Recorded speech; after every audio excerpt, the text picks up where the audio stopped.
हम हमारे लिए समय क्या है, एक लेमैन के लिए समय क्या है कि जैसे सूरज उगा पूरब से और पश्चिम में ढल गया, सुबह हुई शाम हुई, तो हमने कहा कि समय बदल रहा है, ऋतुएं बदली तो हमें लगा समय बदल रहा है, पेड़ बड़े हो रहे हैं, चीज़ों में ग्रोथ हो रही है, लोग बूढ़े हो रहे हैं। तो मतलब कोई चेंजेस को देख करके हम कहते हैं कि समय बदल रहा है या समय चल रहा है।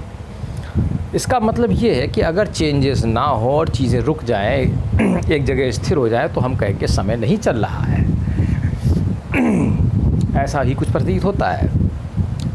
तो कहीं ऐसा तो नहीं कि ये समय एक इल्यूजन है और हमारा समय हो है ही नहीं, कुछ समय जैसा कुछ होता ही ना हो। ऐसी संभावना भी बनती है कि समय जैसी कोई चीज़ होती ही ना हो, लेकिन ऐसा कहना बेवकूफ़ी होगी। समय है और ये बहुत है और ये बहुत ज़्यादा है। मैं तुमसे कहता हूँ, जितना तुम सोच नहीं सकते, समय वो चीज़ है।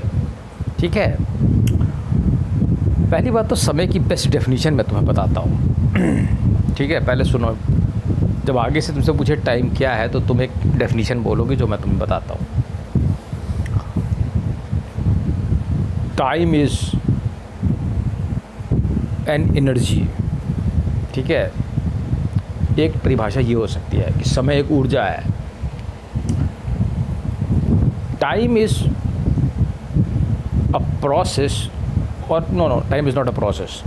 Time is a dimension of supreme consciousness. Time जो है ये सुप्रीम कॉन्शियसनेस की एक डायमेंशन है, विच इज़ स्टिकी, जो कि हर चीज़ से चिपकी हुई है और हर चीज़ पर अपना प्रभाव एजिंग के रूप में डालती है। इस संसार में ऐसी कोई भी चीज़ नहीं है, इस पूरे ब्रह्मांड में, तीनों लोकों में, जो इस टाइम नाम की चीज़ से अछूती रहती हो और जिस चीज़ की एजिंग ना हो रही हो, चाहे वो कुछ भी हो, लिविंग नॉन लिविंग, हर चीज़ एज कर रही है। ये कुछ ऐसा है जैसे एक पहाड़ है, वो भी एज कर रहा है, एक नदी है, वो भी एज कर रही है।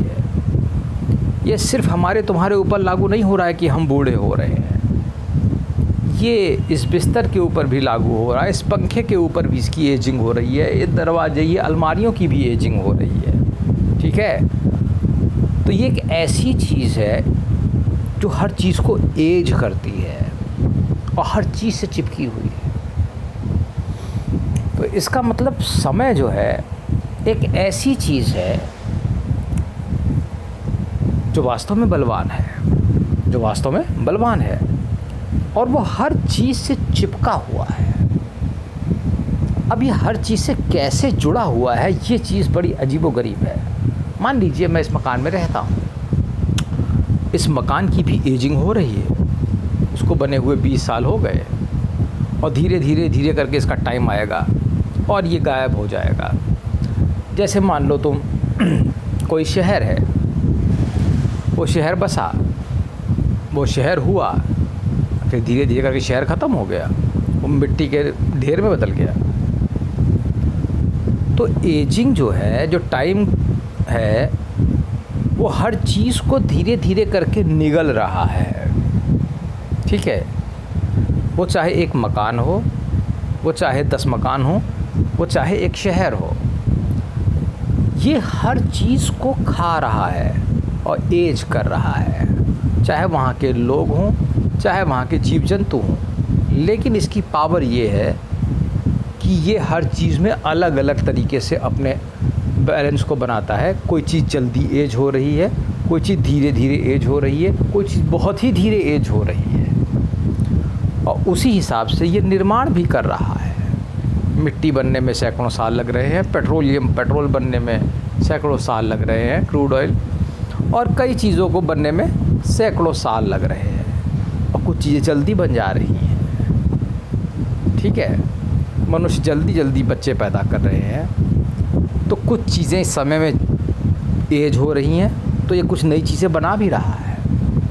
ठीक है, इसका मतलब ये हर चीज़ को कंट्रोल कर रहा है। तो ये मानना कि घड़ी में टाइम देख के समय बदल गया, तुम टाइम से नहीं पहुँचे, तुम्हारा टाइम लेट हो गया, ये सब बकवास है। समय इतनी बड़ी चीज़ है कि तुम कल्पना नहीं कर सकते।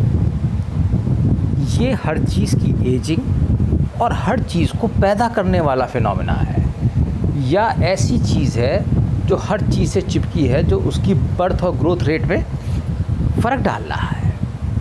इसको थोड़ा और गौर से सोचना मेरी बात को, ठीक है।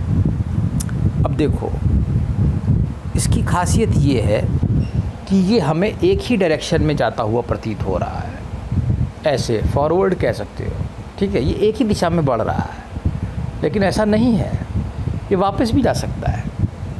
लेकिन हमारे पास इतनी एडवांस टेक्निक नहीं है। ये कुछ ऐसा है जैसे मान लो किसी फ़िल्म की शूटिंग चल रही हो, ठीक है। जैसे मान लो मैं वीडियो फिल्मा रहा हूँ इस समय, वैसे ही मानो कि एक फ़िल्म की शूटिंग चल रही है और उसमें हर एक सीन को कैद किया जा रहा है। तो अगर हम टाइम में आगे पीछे जाएंगे, जिसे आप टाइम ट्रैवलिंग कहते हैं, तो आपको वो सीन वापस दिख जाएंगे या मिल जाएंगे। इसमें कोई ख़ास बात नहीं है, ठीक है। तो इसका मतलब ये टाइम एक ऐसी भी चीज़ हो सकती है, ये एक कल्पना है मेरी, जिसमें हर चीज़ फ्रीज़ है। शायद ऐसा है कि हर चीज़ इसमें फ्रीज़ है, क्योंकि ये आगे पीछे जा सकता है। हो सकता है मैं तुमसे बोल रहा हूँ तो ऐसा लग रहा है कि मैं तुमसे बोल रहा हूँ, हो सकता है ये एक फ्रीज़ फ्रेम हो, लेकिन ये इतनी एडवांस साइंस है कि हमारा दिमाग इसे समझ नहीं सकता। समझने का प्रयास करो, ठीक है।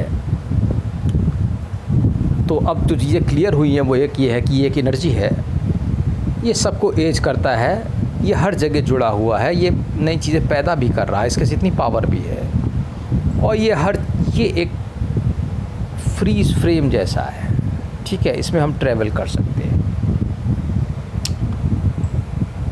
अब सवाल ये पैदा होता है, ये ऐसा कैसे करता है? अगर हम इसकी एजिंग की ही चीज़ को ले तो ये एजिंग कैसे करता है? इसका मतलब ये है, इसका एक ना एक डायमेंशन सुप्रीम कॉन्शियसनेस से जुड़ा हुआ है हर समय, क्योंकि जो चीज़ जो इतना अधिक कमांड करे उसकी पहुंच ऊपर तक होगी, तो हो सकता है ये सुप्रीम कॉन्शियसनेस से जुड़ा हो और वहाँ से ये हमें कमांड कर रहा हो। एक चीज़। दूसरी चीज़ हो सकती है कि ये हमारे बीज में ही चिपका हो, इसका एक एटम हो सकता है हमारे बीज में चिपका हो और ये हमें एज करता हो, ये संभावना भी बनती है। और ये हर चीज़ में ऐसा होता होगा, ऐसा माना जा सकता है।